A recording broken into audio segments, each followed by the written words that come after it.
Ilang oras lang ng malakas na pagulan, nalubog sa tubig baha ang maraming lugar sa Quezon City nitong weekend. Agad naman nagsagawa ng rescue operations ang lokal na pamahalaan sa mga naapektuhan ng pagbaha. Si Clazel Pardilla sa detalye.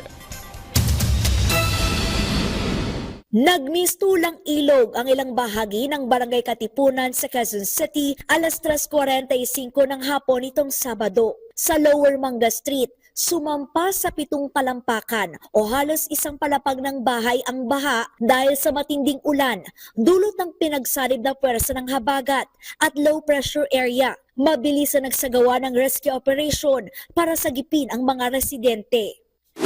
Binahari ng ilang bahagi ng University of the Philippines na karaniwang hindi pinapasok ng tubig. Stranded ang mga estudyante sa Melchor Hall at ilang pang parte ng campus. Di rin nakaligtas ang ilang subdivision sa Bahay Toro na pinasok ng tubig mula sa umaapaw na drainage malapit sa ilog.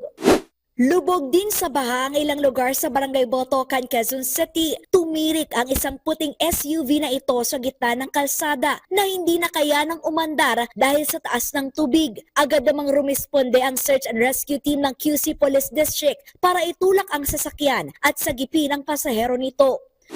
Delubyong traffic ang idinulot ng baha sa Commonwealth Avenue. Tumaas kasi ang tubig sa kanto ng Masaya Street sa kahabaan ng Commonwealth. Halos walang galaw ang mga sasakyan sa magkabilang lane papasok at palabas ng elliptical road.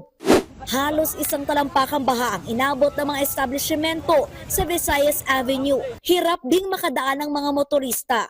Naging parking lot naman ang parteng ito ng Araneta Avenue dahil sa prosesyon ng mga sasakyan na pumalya na ang makina dahil sa tindi ng baha. Tulong-tulong ang mga residente sa paglikas sa mga pasahero na natrap sa mga sasakyan. Ayon sa Quezon City Local Government, nasa 36 na barangay sa lungsod ang binaha.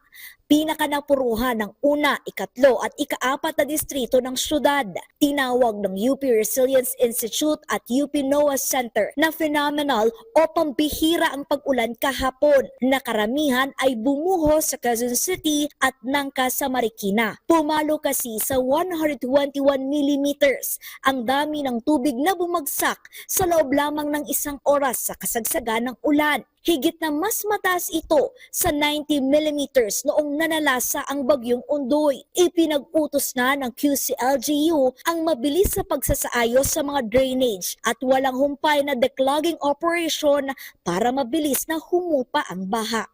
Clazel Pardilla para sa Pambansang TV sa Bagong Pilipinas.